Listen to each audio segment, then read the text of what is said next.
तो रामगढ़ थाने से फरार आफ्ताब अंसारी का शव रविवार को रजरप्पा में दामोदर नदी से मिला। शव मिलते ही परिजन आक्रोशित हो गए। उधर लापरवाही के आरोप में रामगढ़ थाना प्रभारी समेत 4 लोग सस्पेंड हो गए। इधर राजेश सिन्हा की गिरफ्तारी के विरोध में विधायक रोशन लाल चौधरी समेत कई लोगों ने भुरकुंडा थाने के बाहर धरना दिया। एक रिपोर्ट देखिए। रामगढ़ थाना से फरार आफ्ताब अंसारी का शव बरामद। रजरप्पा थाना क्षेत्र से बरामद हुआ आफ्ताब अंसारी का शव। हिंदू टाइगर फोर्स के खिलाफ 2 अलग अलग एफआईआर दर्ज। राजेश सिन्हा की गिरफ्तारी के विरोध में हिंदू संगठन। भुरकुंडा ओपी के बाहर हिंदू संगठनों का जोरदार प्रदर्शन। प्रशासन और राज्य सरकार पर तुष्टीकरण का आरोप। रामगढ़ के थाना प्रभारी समेत 4 लोग सस्पेंड। रामगढ़ थाने से फरार दुष्कर्म के आरोपी आफ्ताब अंसारी का शव रविवार को रजरप्पा थाना क्षेत्र से मिला।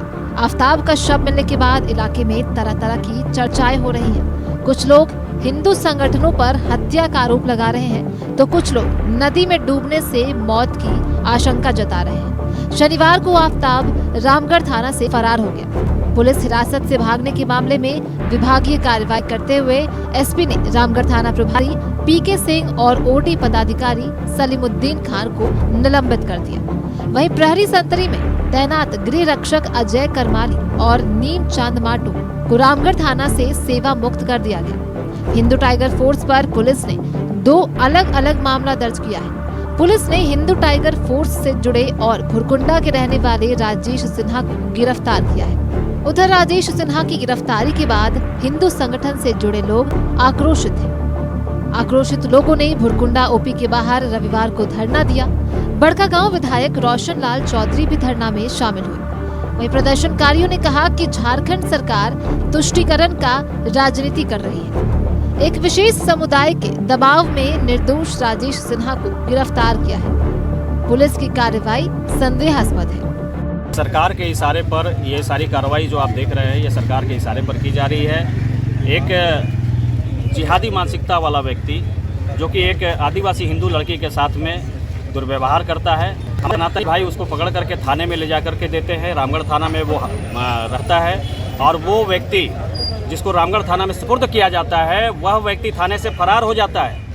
और फरार होने के बाद में जब वहाँ के लोग घेराव करते हैं थाने का, तो हमारे सनातनी भाई जिन्होंने मिल करके उस दोषी को रामगढ़ थाने में दिया, उनके ऊपर में साजिश के तहत एफआईआर करवा दी जाती है, जो कि झूठा, बिल्कुल झूठा एफआईआर किया गया, झूठा आरोप लगाया गया। और राजेश सिन्हा जी जो कि पूरे हिंदुत्व के लिए शुरू से लड़ाई लड़ते आए हैं, और यहाँ के स्थानीय प्रशासन भुरकुंडा थाने में उनको हाजत में बंद कर दिया जाता है। रामगढ़ थाने में उस जिहादी को हथकड़ी नहीं लगाई जाती है, लेकिन हमारे सनातनी भाई को हथकड़ी लगा करके हाजत में बंद कर दिया जाता है। साथ ही साथ राजेश सिन्हा जिनका इस मामले में कोई इन्वॉल्वमेंट नहीं है, उन पर सांप्रदायिक सौहार्द बिगाड़ने का आरोप लगा करके उनकी गिरफ्तारी करना, ये निश्चित रूप से जो कस्टडी से अभियुक्त भागा, जो गलती पुलिस प्रशासन की है, पुलिस प्रशासन अपनी गलती को छुपाने के लिए राजेश सिन्हा पर फर्जी मुकदमा दर्ज करके वो अपने निकम्मापन को छुपाने का प्रयास कर रही है,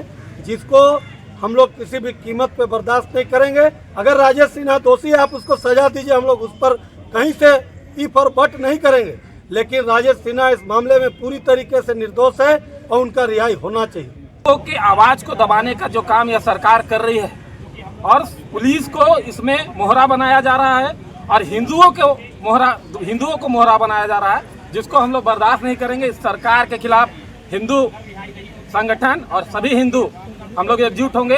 और जिस आदिवासी महिला के साथ बलात्कार हुआ है, उसके जो बाय नेम्ड आरोपी हैं, वो थाना में खड़े होकर के बयान देते हैं। राजेश सिन्हा कहीं से भी किसी भी मामले में नहीं है। उन्होंने स्पष्ट रूप से, हम लोगों ने उनसे बात भी की है, कहीं इस पूरे मामले को दबाने को लेकर के पुलिस प्रशासन सरकार के नुमाइंदों के दबाव में यह कार्य कर रही है, जिसका हम लोग पुरजोर विरोध करते हैं। और राजेश सिन्हा को जब तक रिहा नहीं किया जाएगा, हम लोग का विरोध प्रदर्शन जारी है। आफ्ताब अंसारी की मौत की गुत्थी को सुलझाना पुलिस के लिए किसी चुनौती से कम नहीं है। सियासी दल इसे हिंदू मुस्लिम से जोड़कर अपनी अपनी सियासी रोटियां सेक रहे हैं। वहीं रामगढ़ पुलिस अब इस हाई प्रोफाइल केस को कैसे सॉल्व करती है, इसका इंतजार हर किसी को है। न्यूज 11 भारत के लिए रामगढ़ से राहुल, रजरप्पा से फिरोज और भुरकुंडा से सागर की रिपोर्ट। रामगढ़ में थाना से फरार आरोपी आफ्ताब अंसारी की मौत का मामला रिम्स में मजिस्ट्रेट की निगरानी में पोस्टमार्टम भी हुई। तो आफ्ताब अंसारी की मौत का मामला अब सियासत तुल पकड़ने लगा है, लेकिन इस बीच में रिम्स में मजिस्ट्रेट की निगरानी में पोस्टमार्टम हुए हैं। अब रिपोर्ट का इंतजार है कि रिपोर्ट में क्या कुछ निकल के सामने आता है। तो आफ्ताब अंसारी का पोस्टमार्टम हुआ और इसमें ये एक बड़ा कारण निकल के सामने आएगा कि क्या कुछ कारण रहे जिससे कि आफ्ताब अंसारी की मौत हो गई।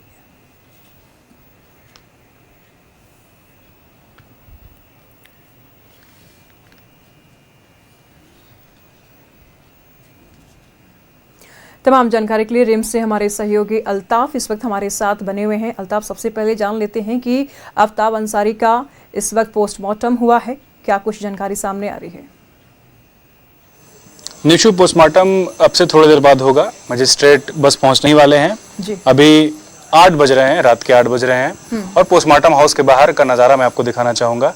यहाँ पर कांग्रेस के और जो आफ्ताब अंसारी के जो परिजन हैं वो यहाँ पर जमा हुए हैं। मामला बड़ा हो गया है, बड़ा विवाद खड़ा हो गया है। एक तरफ बाबूलाल मरांडी तो दूसरी तरफ इरफान अंसारी जो राज्य सरकार में कैबिनेट मंत्री हैं।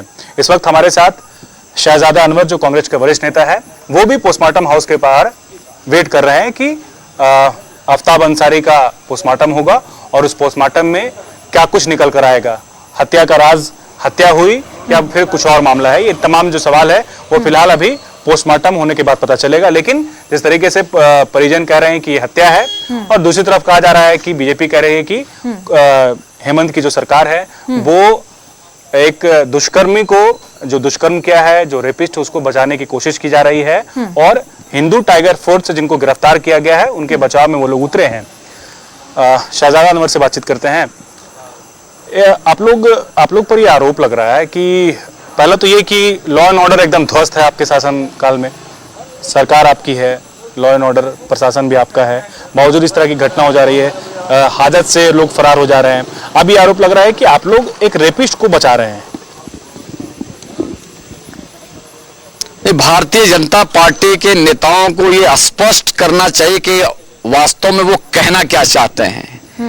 आए दिन थाने में हजारों आवेदन आते हैं और आरोप लगाए जाते हैं। प्रथम दृष्टया इस तरह के गंभीर अपराधों में लोग उसका जांच करते हैं, उसके बाद भी हम कहते हैं कि अगर कोई आरोपी है और इस तरह के खास करके सेक्सुअल असॉल्ट के मामले में उसको डिफेंड करने के लिए कोई नहीं है, और खास करके गरीब तबके के आदिवासी बहन, और झारखंड की धरती में तो जोल्हा कोल्हा भाई भाई है। पूरे राज्य के अंदर में हम बहुत स्पष्टता के साथ कहें, राजनीति की बात है लेकिन राजनीति की बात भी करते हैं। बाबूलाल मरांडी जी को भी कहना चाहते हैं और भारतीय जनता पार्टी के नेता पूरे राज्य में अभेद दुर्ग की तरह एकता है आदिवासी और मुसलमान और दलित के बीच में एकता है। इसको तोड़ने का जितना भी षड्यंत्र वो कर ले, संथाल परियोजना से लेकर के दक्षिण उत्तर छोटा नागपुर में ये षड्यंत्र कामयाब नहीं होगा। हमारा यह कहना है कि आरोप था tiger force, Hindu tiger force को प्रोत्साहित करने का काम, मेरा आरोप और फंडिंग करने का काम बाबूलाल मरांडी, भारतीय जनता पार्टी और मनीष जायसवाल जैसे लोग कर रहे हैं। आज मनीष जायसवाल एक परिवार जिसका बच्चा 5 दिन से हाजत में था, 4 दिन से, एक परिवार जिसका बेटा मर गया, उसकी मानसिक यंत्रणा को देखने के लिए, उसके परिवार से मिलने के लिए मनीष जायसवाल को और भारतीय जनता पार्टी के लोगों को फुर्सत नहीं मिला। लेकिन एक व्यक्ति की जब गिरफ्तारी हो गई जो हिंदू टाइगर फोर्स का सक्रिय कार्यकर्ता है और हिंदू टाइगर फोर्स के बाकी लोग जो आदतन अपराधी हैं, उनके लिए घड़ियाली आंसू बहाने के लिए वहां पर भारतीय जनता पार्टी के नेता चले गए और भारतीय जनता पार्टी के अध्यक्ष जो है डिफेंड करने का काम कर रहे। सीधा आरोप है कि बाबूलाल मरांडी ने इस मामले में प्रोवोक करने का काम किया है, प्रोत्साहित करने का काम किया है, उकसाने का काम किया है। राज्य के अंदर में हेमंत सोरेन जी के नेतृत्व में लॉ एंड ऑर्डर पूरी तरह से दुरुस्त है, लेकिन कम्युनल हार्मनी को बिगाड़ने का एक बिल्कुल सही इन्होंने जैसा कि कहा कि लॉ एंड ऑर्डर बिल्कुल दुरुस्त है हेमंत जी की सरकार में, तो जरा सवाल तो ये भी उठता है ना कि आरोपी फरार कैसे हो गया? क्या बीजेपी के लोगों ने फरार कर दिया? देखिए 5 पुलिस कर्मियों को सस्पेंड किया गया, ये तो बात समझ में आती है, लेकिन हिंदू संगठनों पर आरोप किस बात के लिए लगाई जा रही है? फरार कौन किया है? क्या यही सरकार दुरुस्त है? सवाल यही है कि सवाल यही उठ रहा है कि थाना, पुलिस, शासन प्रशासन, आपकी सरकार हाजत से जो आरोपी, जिस आरोपी पर दुष्कर्म का आरोप है, गंभीर आरोप है, और वो आपके पुलिस से कैसे फरार हो जा रहा है? हाँ, ये ग्राउंड रियलिटी है, धरातल की सच्चाई है।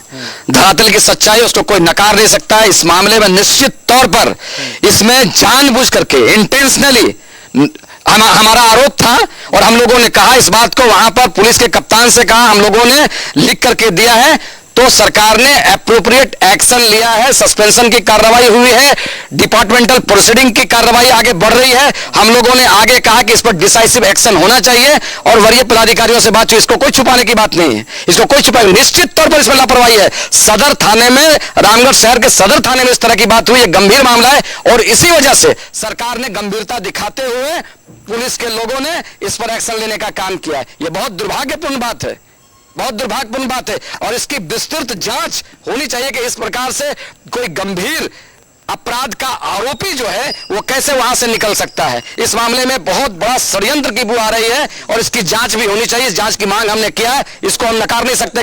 जी एक बात बताइए, कांग्रेस कह रही है कि माफ कीजिएगा, बीजेपी कह रही है कि जिस आदिवासी बेटी के साथ में दुष्कर्म हुआ है, आप लोग उनके साथ खड़े ना हो करके आप ऐसे लोगों को बचा रहे हैं, या फिर ऐसा एक रेपिस्ट को बचाने की कोशिश कर रहे हैं। बोले कि आदिवासियत की सरकार, आदिवासी की सरकार है, यहाँ पर आदिवासी सेंटिमेंट है, मुख्यमंत्री आदिवासी हैं, और एक आदिवासी बेटी के साथ दुष्कर्म हो रहा है, और कांग्रेस एक तरफ जो है तुष्टिकरण कर रहा है। नहीं, बहुत गंभीरता के साथ में आदिवासियों के हितों की रक्षा के लिए, और विशेष करके किसी बेटी और बहन की इज्जत और इस्मत को धर्म और जात के चश्मे से नहीं देखा जाएगा।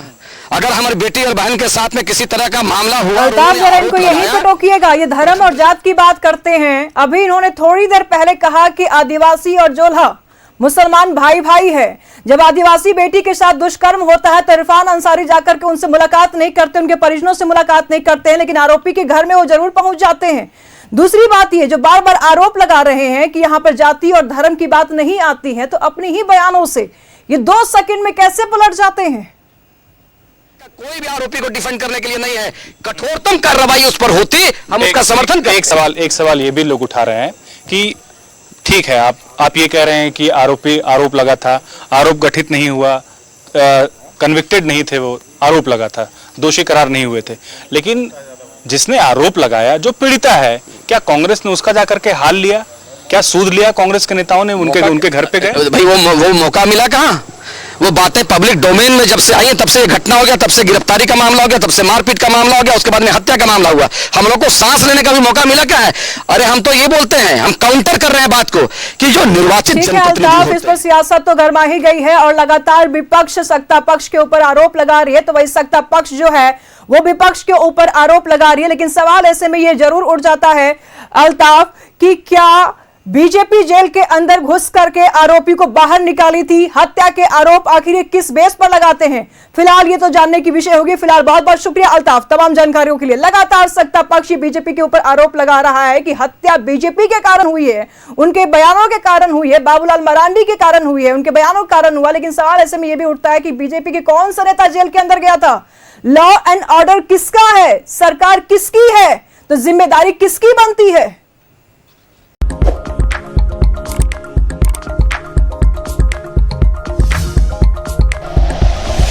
Like and share videos, subscribe करें हमारा चैनल और प्रेस करें बेल आइकॉन।